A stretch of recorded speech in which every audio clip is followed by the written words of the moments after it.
Hello dear and dear students, good morning. कल हमने सैनिक विधि के बारे में अध्ययन किया था। आज हम इकाई विधि के बारे में अध्ययन करेंगे। हिंदी, संस्कृत, इंग्लिश, इन तीनों के लिए ये विधियाँ उपयोग में लाई जाती हैं। इकाई विधि आधुनिकतम विधि है। इस विधि के प्रवर्तक मॉरिसन माने जाते हैं। इकाई विधि में सर्वप्रथम हर्वर्ट ने जो योजना प्रस्तुत की उसे हर्वर्ट की पंचपदीय कहा जाता है। इस विधि को समझने से पहले हमें इकाई का अर्थ जान लेना चाहिए। इकाई एक ऐसा शैक्षणिक साधन है जो छात्रों को सीखने संबंधी क्रियाओं में शारीरिक मानसिक रूप से व्यस्त रखता है और उन्हें नई परिस्थितियों के साथ समायोजन कर सकने के योग्य बनाता है। बेस्ले तथा रॉन्स्की के अनुसार उन्होंने बताया है, इकाई सीखने वाले के लिए महत्वपूर्ण अनुशीलनों को प्रभावित करने हेतु बनाई गई सूचनाओं तथा अनुभवों की एक संगठित व्यवस्था है। ये महत्वपूर्ण अनुशीलन उसके व्यवहार में प्रत्यक्ष रूप से परिलक्षित होते हैं। इस प्रकार इकाई विधि अध्ययन तथा अध्यापन की वह विधि है जो वस्तु को छात्रों के सम्मुख इस प्रकार प्रस्तुत करती हैं कि वे सीखने में मानसिक एवं शारीरिक दोनों प्रकार से शारीरिक रूप से व्यस्त रहें। इस प्रकार ज्ञान प्राप्त करें कि प्राप्त ज्ञान के माध्यम से वे नई परिस्थितियों के साथ समायोजन कर सकें। इस इकाई पद्धति में विषय वस्तु शिक्षण प्रविधियों तथा युक्तियों के संगठन की वह पद्धति है जो पढ़ाने तथा सीखने को प्रभावी उत्पादक बनाती है। इकाई के प्रकार। किसी भी इकाई के ज्ञान के साधन, अध्यापन, सहायक सामग्री, उद्देश्य, मूल्य, उपलब्धियां, सौंदर्य प्रक्रिया, अनुभव आदि अनेक पहलू होते हैं। किसी एक इकाई में किसी एक पहलू पर बल दिया जाता है तो दूसरी इकाई में किसी अन्य पहलू पर अधिक ध्यान दिया जाता है। इकाई जिस पहलू पर बल दिया जाता है वह इकाई उसी पर जानी जाती है। यदि इकाई में ज्ञानार्जन पर बल दिया जाता तो वह इकाई ज्ञानात्मक कहलाएगी। यदि इकाई में सौंदर्य का बाहुल्य है तो इकाई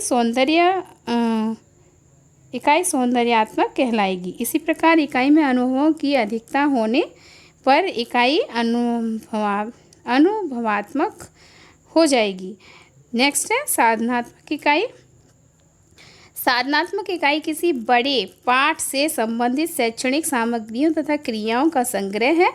साधनात्मक इकाई का निर्माण शिक्षक समूह तथा शिक्षा विशेषज्ञों द्वारा किया जाता है।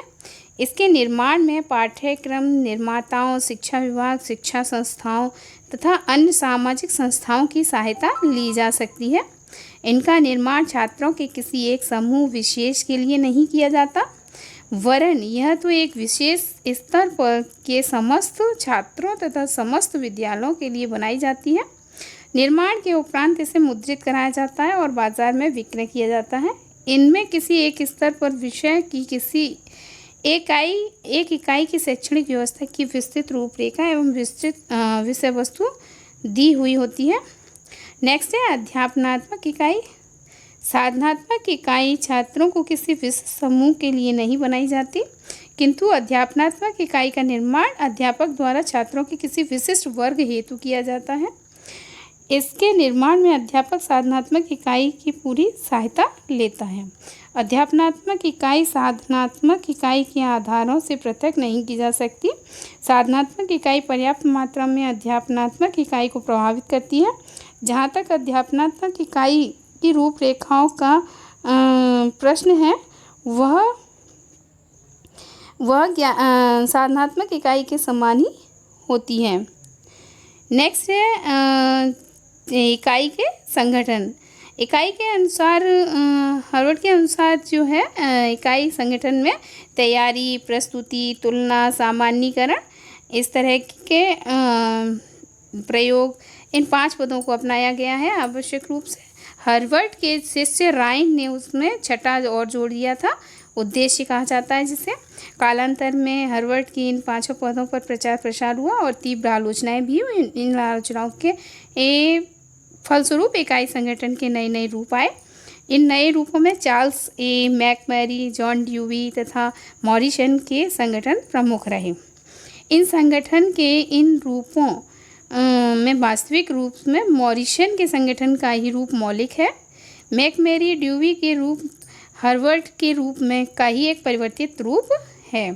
सन 1926 में 1926 में डॉक्टर मॉरिसन ने इकाई संगठन के लिए निम्नलिखित 5 पदों का उल्लेख किया है।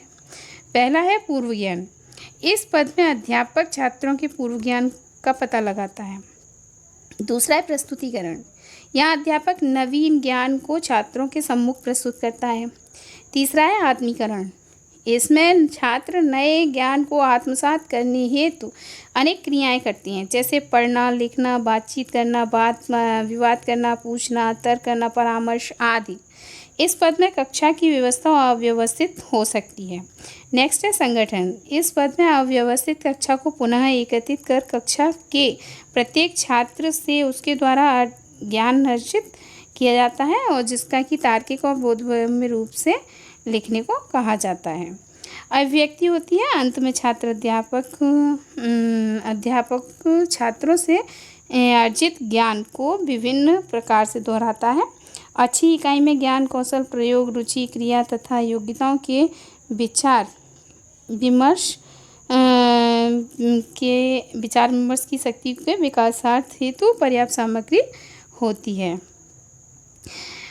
ये विधियाँ आपकी नवीन विधियाँ प्रतिदिन कराई जा रही हैं। नेक्स्ट वीडियो में नई विधि कराई जाएगी। आप बराबर पूरा वीडियो देखें और बार बार देखें, जिससे कि ये विधियाँ आपको समझ में आए।